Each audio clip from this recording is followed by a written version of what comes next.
Okay, the sun's going down, so we don't have much time for this story. But you know me, I had to listen to the last one to make sure everything was accurate and up to date. So, what's the next story I'm going to tell you? Well, aren't you lucky you get two tonight? You get a twofer. See, I can be nice and charming when I'm alone. It's just when I'm around people that I can't be nice. Okay? See? Just talk to me through a video and I'll be fine. Okay, I'm going to tell you about a story. Actually, my 18th birthday. Now, my 18th birthday, I've got to tell you, actually walking on these roads reminds me of times like this. I was in, well, let me get back up. I was kind of emancipated by the state of Michigan at age 16 or 17. I don't really know. Went down to the Florida Keys. When more guys were flirting me than girls, I decided, this might not be the place for me. And I went up to Colorado around 17 years old. I went to Summit County without actually anything. I went to Summit County with nothing. Like, I didn't have a coat, and I'm going from Florida Keys to one of the coldest parts of the country in winter, and I don't even have a coat to wear. Now, go figure. I don't know.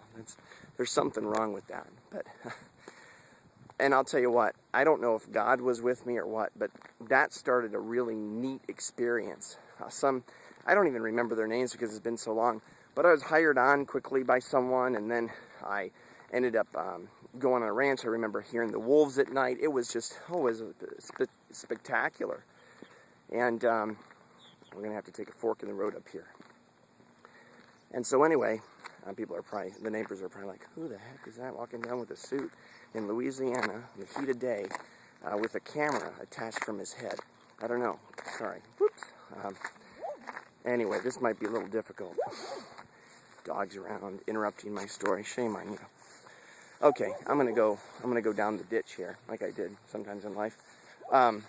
Anyway, so the story goes that I ended up going and just, going on with life and really enjoying a lot of my part. But of course, during that time, I'm 18.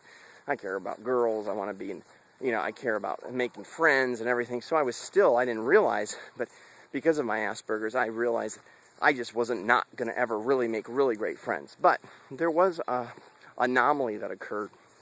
And the anomaly that occurred, or the difference that occurred was I actually started working for a carpet cleaning company, and I did waitering, bussing tables. I did all sorts of things. And finally, by the age of 18, I had a car, a motorcycle, an apartment fully furnished by Walmart items, but nonetheless.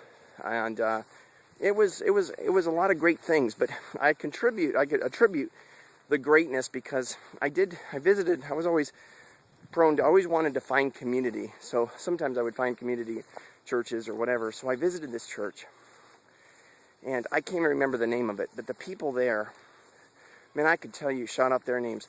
These are some of the names that just mean the world to me at that time in my life.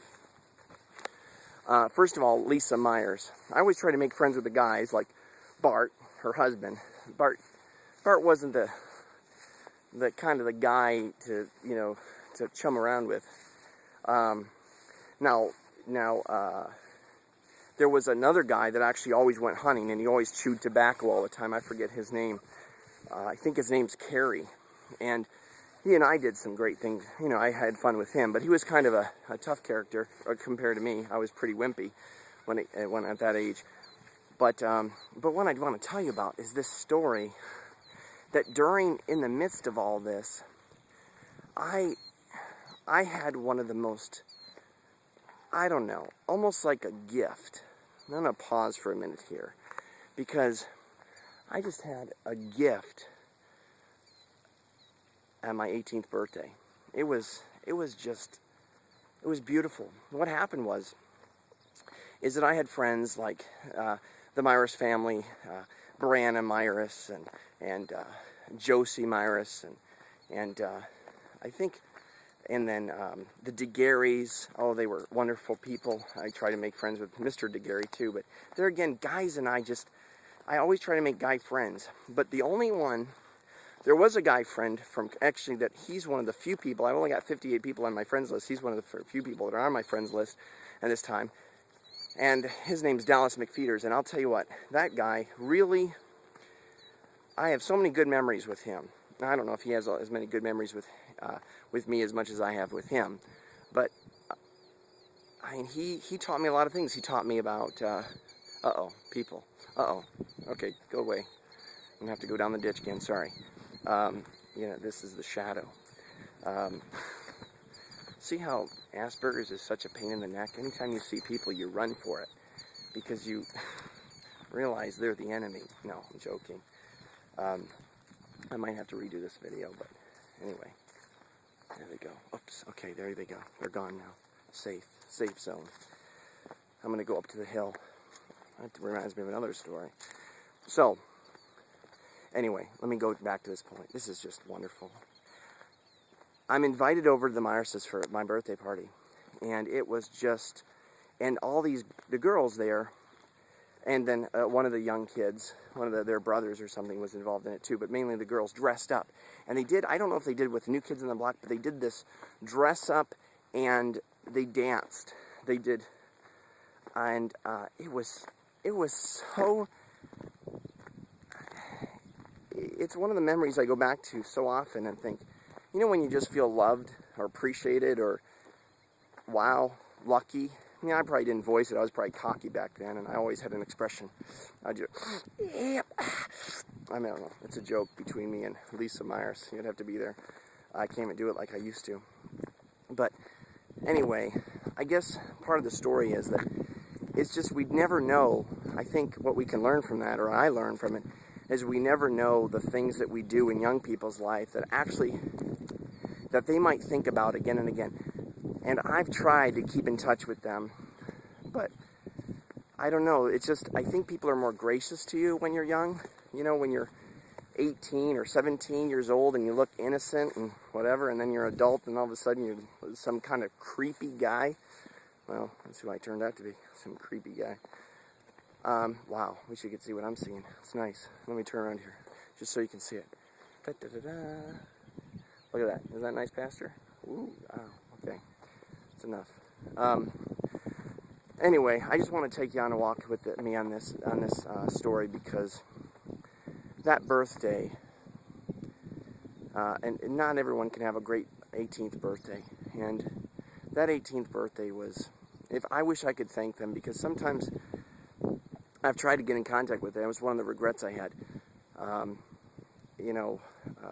There was a girl named Chantel, and she wrote me. She was just nice, and I should have just been nice to her back. It was one of the regrets, but I didn't want her to think that I was interested in her. Of course, then she grew up to be probably some very attractive woman or something like that, but it wasn't. It was me trying to actually, believe it or not, even though I had Asperger's, I was still aware that older, I was like 18, she was a younger kid. I'm not going to be writing her, but I think she took it wrong. I'm not really sure. And so that would start a lot of stories in my life where I just couldn't recover from that kind of stuff, because I would always sense something and I would try to repair it, especially as an adult. And what I would find is that people, I would either read them wrong, or I would read the cues, but you don't learn later, except as an adult, that people don't always say what they mean. And that's what I think is hard for us with Asperger's. When people say, oh, let's get a cup of coffee sometime, what they really mean is, I never want to see your face again. And I'm just politely saying goodbye. But to someone with Asperger's, I'm just waiting for the phone to ring, get that cup of coffee, and we're going to have a moment, a guy moment, or a chick flick moment. I don't know. But it's sad, because these are, when it boils down to it, it's all about, to me, it's all been a lesson about relationships and investing in those relationships. So if I had to do it different again, I would probably, I don't know, I would cultivate those relationships more. But I don't know if I could do anything to salvage it. And I wish I was still friends with some of them. But I don't, I visited them years later, but I guess things just crumble over time. But you know what? I'm going to hold on. It doesn't change the fact that they made a meaningful impact into my life. My 18th birthday was one of the best birthdays that a man could ever dream of having. I mean, it was just, I mean, here are these little girls dressing up and dancing, and I mean, New Kids on the Block, it's your birthday, it's, you know, and then we had cake, and we were at their house, and at the Myres' house, and I don't think they'll ever really know, even if I said it 100 times, how much the relationships with them meant. But the good news is you know, I'm still alive, they're still alive. Well, I hope. I haven't talked to them for years. Maybe someday we'll cross paths again. I hope that. I hope that will happen. But that remains my hope. Sun's going down, so maybe I'll tell you, I don't know. I really want to tell you this story that reminded me as I walked up this hill. It's kind of a funny story. So we had a negative story, had a positive story. I don't know. Would you walk with me just a little bit longer? That was the story of my life too. Any friend, I would wear them out. I'd say, just walk with me a little longer. Let's go around the next curve. You know, I see more now than ever than how I did wear people down. But if I had the choice again, I'd probably wear them down again. I don't think I can help it. I just wear people down. In fact, I'm going to probably wear down this battery if I'm not careful. So, maybe it was kind of interrupted, but that's a story of my 18th birthday. So, let me see if I can bring this to a close and tell you this really cool story next.